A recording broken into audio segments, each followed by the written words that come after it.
She never forgave me. And honestly, I can't blame her. Because if I were her, I wouldn't forgive me either. It started in 10th grade. Our school was preparing for the biggest theater production of the year, Romeo and Juliet. Everyone wanted a part, but everyone knew one thing. The role of Juliet was already taken. Her name was Claire Bennett. Claire was perfect for the role. Blonde hair, soft voice, that delicate, almost ethereal presence that made teachers say things like she was born for the stage. She'd been acting since she was 5. She took private lessons. She won every drama competition. She was the girl. And me? I was just another face in the crowd. My name is Emily Carter, and back then, I was invisible. I wanted the role. God, I dreamed about it. I'd sit in my room, reading Juliet's lines out loud, imagining the spotlight, the applause, the way people's eyes would finally see me. But I knew it wasn't going to happen, not while Claire was healthy. Except she wasn't. 2 weeks before the play was set to premiere, rumors started spreading. Claire had gotten sick, really sick. She had pneumonia and couldn't even get out of bed. I remember the morning our drama teacher, Mrs. Hayes, walked into rehearsal looking pale. "Claire won't be performing," she said quietly. "We'll need an understudy." The room went silent. I wasn't even the official understudy. That was another girl, Mia Thompson. But Mia panicked. She said she wasn't ready, that she'd freeze on stage. Mrs. Hayes looked around the room. Her eyes landed on me. "Emily, you know Juliet's lines, don't you?" My heart started pounding. "Ah, yes, I do." "Then you're in," she said. And just like that, I became Juliet.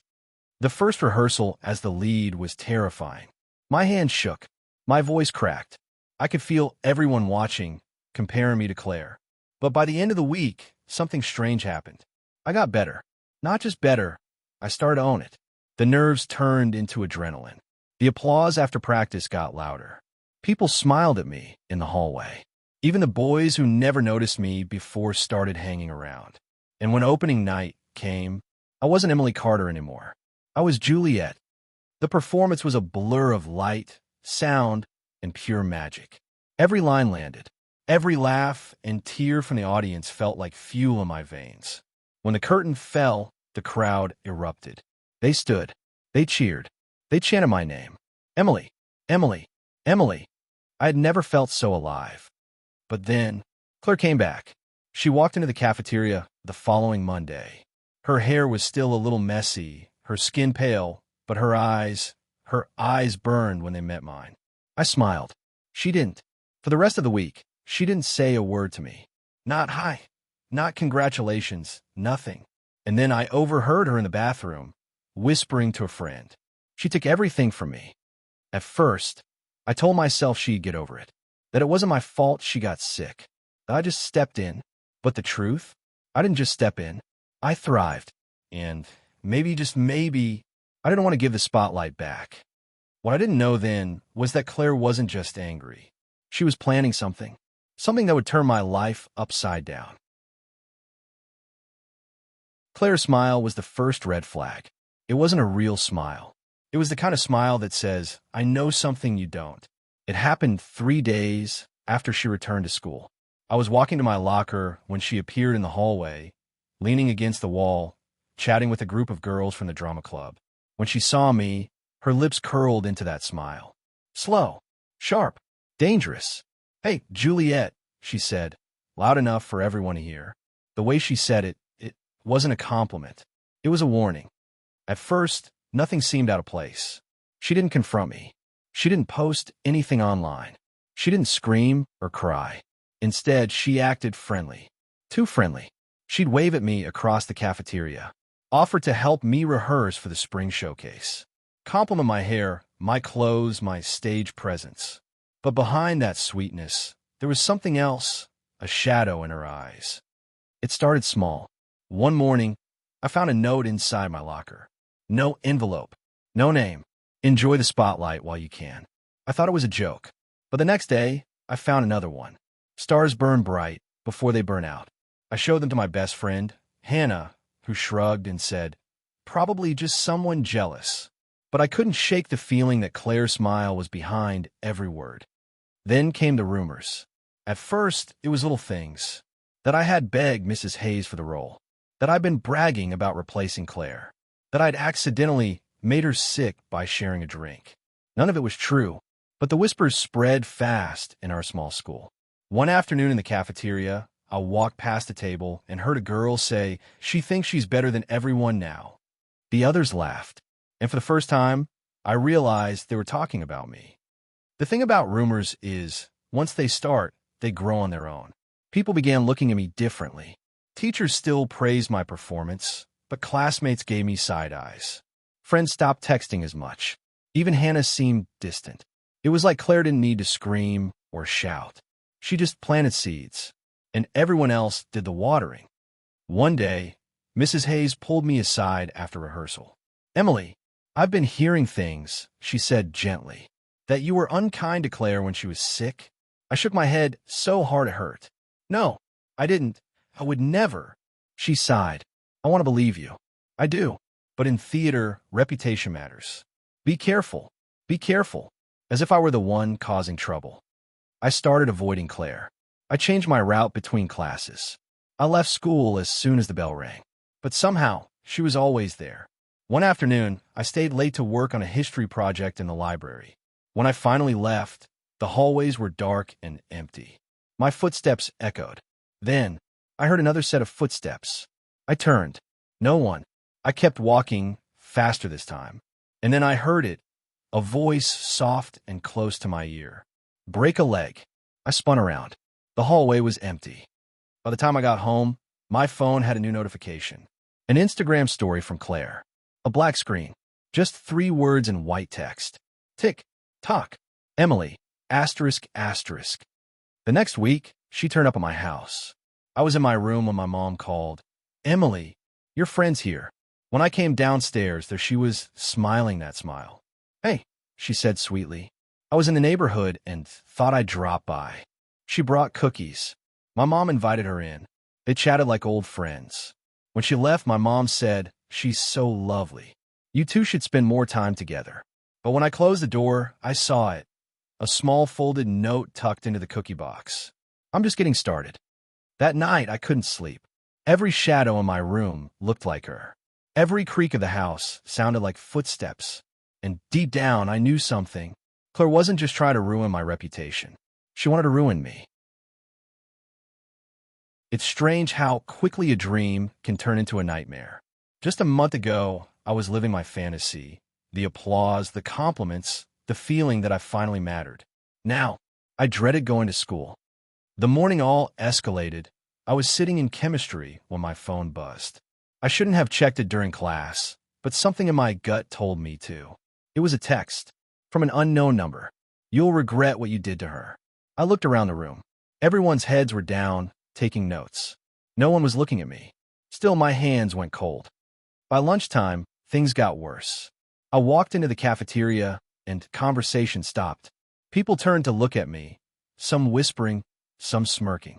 My best friend Hannah sat at our usual table, but when I tried to sit down, she moved her backpack into the empty seat. "I'm saving it for someone," she said without meeting my eyes. "Who?" I asked, my voice barely above a whisper. She didn't answer. Later, I found out why. Someone had created a fake Instagram account with my picture. The posts were brutal. Screenshots of fake DMs where I supposedly brag about stealing Claire's role, laughing about her illness, and calling her weak. The account already had over 200 followers. The worst part? One of the posts was a photo of me in costume, smiling backstage with the caption, "The real Juliet, better in every way." I knew it was Claire, but how could I prove it? That night, I confronted her after rehearsal. Everyone else had left, and she was sitting in the front row, scrolling on her phone. "I know it's you," I said. She looked up, all innocence. "No, it's me. The account, the rumors, the notes, all of it." She tilted her head. "Emily, do you really think anyone would believe you over me?" Her voice was soft, but her words hit like a punch. The next morning, I was called into the principal's office. "Emily," he began, "we've had several complaints about your behavior toward another student." My heart raced. "That's not true." He raised a hand. "Regardless, I think it's best if you and Claire avoid contact. And I expect better conduct moving forward." Better conduct? As if I were the villain. When I left the office, Claire was leaning against the lockers, smiling. By the end of the week, my grades started slipping. I couldn't focus in class. My appetite was gone. I'd lie awake until 3 a.m., replaying every moment in my head, wondering if I'd done something, anything, to deserve this. Then came the breaking point. It was Friday night, and the drama club was hosting a small fundraiser. Parents, teachers, and students were all there. I was helping set up the refreshments when Mrs. Hayes pulled me aside. "Emily, could you come with me? There's something we need to discuss." She led me to the storage room. But when I stepped inside, the door slammed shut behind me. I spun around, my heart pounding. "Hello." No answer. Then from the other side of the door, I heard it. A laugh. Her laugh. I banged on the door, shouting, but no one came. My phone was in my bag, outside in the hallway. After what felt like forever, the door finally opened. Claire stood there, holding 2 cups of soda. "Oh, there you are," she said sweetly. "Everyone's been looking for you." I stepped past her, but when I walked into the main room, the crowd went silent. Then I saw it, the refreshment table, covered in spilled drinks and smashed cookies. And there, on the floor, was a note written in big red letters. "Juliet the thief." Mrs. Hayes rushed over, demanding to know what happened. People were staring, whispering, and in the middle of it all, Claire stood at the back of the room, sipping her soda, eyes locked on me. That was the moment I realized she wasn't going to stop, not until she'd taken everything. After the fundraiser incident, I stopped feeling safe anywhere. At school, the whispers followed me. At home, I jumped every time my phone buzzed. Even in my dreams, I saw her smile. The following Monday, I decided I couldn't take it anymore. I would tell someone everything: the notes, the fake account, the rumors. I'd gather proof somehow. I'd make people see the truth. But Claire must have known, because that day, she made her boldest move yet. It happened during rehearsal. We were running through the final act of the play, the one where Juliet drinks the poison. I was holding the small prop vial, just water with a little food coloring. As I raised it to my lips, Mrs. Hayes shouted, "Stop!" Everyone froze. She walked up to me, took the vial from my hand, and sniffed it. Then she frowned. "This isn't water," she said quietly. Whispers filled the room. Mrs. Hayes turned to the assistant stage manager. "Who prepared this?" I don't know," the girl stammered. It was already on the prop table. My stomach twisted. I looked over at Claire. She was sitting on the edge of the stage, twirling a strand of her hair, smiling. Later, Mrs. Hayes told me it was probably just a mix-up. Maybe someone put juice in it by accident. But I knew. It was a warning. She wanted me to know she could reach me anywhere, even in the middle of a crowded room. That night, I stayed up, scrolling through the fake Instagram account. New posts had appeared. This time, they included personal photos of me from my private account, ones I'd never posted anywhere else. How did she get them? I went to my settings and froze. My password had been changed. The next day, Hannah finally spoke to me. She pulled me into an empty classroom, looking pale. "Emily, you need to be careful." "About what?" She hesitated. "Claire's telling people you cheated on a math exam. She says she has proof." I laughed bitterly. "Proof? I didn't cheat." "That doesn't matter," Hannah whispered. "She's convincing, and people want to believe her." By now, I felt like I was losing my mind. I started second-guessing every sound, every shadow. My grades tanked. My appetite was gone. I barely recognized myself in the mirror. And then she took it outside of school. It was Thursday evening. My parents had gone out for dinner, leaving me alone. I was in my room, trying to read, when I heard it. Music. Soft, faint, coming from outside. It was the theme song from our play. I looked out the window. At first, I saw nothing. Then movement. A figure in the driveway. I grabbed my phone and turned on the flashlight. She was standing there. Claire, wearing the Juliet costume. She didn't move, didn't blink, just stared up at my window. My hand was shaking so badly I could barely hold the phone. I dialed 911, but by the time I looked outside again, she was gone. When my parents came home, they didn't believe me. "Emily, you're under a lot of stress. Maybe you imagined it." "Imagined it?" "Sure." The next day at school, a new flyer was posted on the bulletin board outside the auditorium. At first, I thought it was for an upcoming concert. But when I looked closer, my heart stopped. It was my face, with the words, "Final performance, coming soon." I tore it down, but more appeared in the hallways, in the bathrooms, even taped to my locker. No one knew who put them there. When I confronted Claire, she just tilted her head. "Oh, Emily, every star has their last scene. I'm just helping you find yours." That night, I couldn't sleep. I kept hearing her voice in my head. And for the first time, I thought maybe I should quit the play. Maybe if I stepped out of the spotlight, she'd stop. But then I remembered the way she looked at me at the fundraiser, at rehearsal outside my house. No, she wouldn't stop. Because this wasn't about the role anymore. It was about destroying me, completely. Opening night. The auditorium was packed. Parents, students, teachers. The air buzzed with excitement. But for me, every sound felt sharp, dangerous. Every whisper could be about me. Every shadow could be her. Backstage, I tried to steady my breathing. Mrs. Hayes gave her usual pep talk, but I could barely hear her over the pounding in my ears. I just wanted to get through the performance and disappear. Claire, of course, was there. She wasn't in the cast, but she was helping backstage. I caught her watching me as I adjusted my costume. "You look nervous," she said softly. "Break a leg, really." The first act went smoothly. My lines flowed. The audience reacted at all the right moments. For a fleeting second, I felt almost normal again. Maybe she would leave me alone tonight. But then came the balcony scene. I stepped into position. My cue was seconds away. That's when I noticed something on the railing. A thin smear of something dark, sticky. Paint? No, it smelled metallic. Blood. Before I could react, my cue came. I forced myself to ignore it, gripping the opposite side of the railing instead. But I could see her in the wings, smirking. Intermission arrived, and I rushed to my dressing area. Inside my bag, I found a folded piece of paper. In neat, looping handwriting, it read, "This is your last act, Juliet." I wanted to run, to tell someone, to get out before things escalated. But the second act was starting, and Mrs. Hayes was already calling for places. My feet moved on their own, carrying me back to the stage. The final scene arrived, the one where Juliet drinks the poison. The prop vial was already on the table. My heart pounded as I picked it up. My mind screamed not to. I lifted it to my nose. No smell, no color. Probably safe. Probably. But as I raised it, I locked eyes with her in the shadows. She mouthed one word. "Drink." The audience was silent, waiting.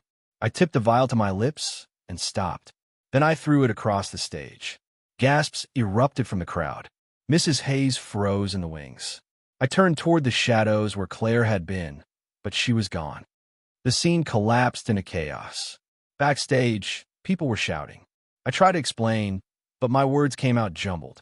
Finally, Mrs. Hayes ordered everyone to calm down. That's when Hannah appeared, holding a phone. "Emily, you need to see this." It was a video, shaky, recorded from behind the curtains. It showed Claire switching out the prop vial earlier that night. Proof.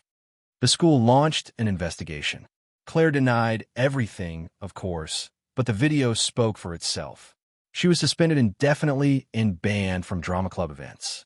I should have felt relief, vindication, but all I felt was empty. Weeks passed. The whispers faded. People started talking to me again. The fake account disappeared. On the surface, everything went back to normal. But some nights, I still wake up, certain I hear footsteps outside my window. Sometimes I find flyers taped to my locker, blank, no words, just a picture of a stage. And sometimes I catch myself looking over my shoulder, expecting to see her. Because the thing about final acts is, sometimes they're not really final.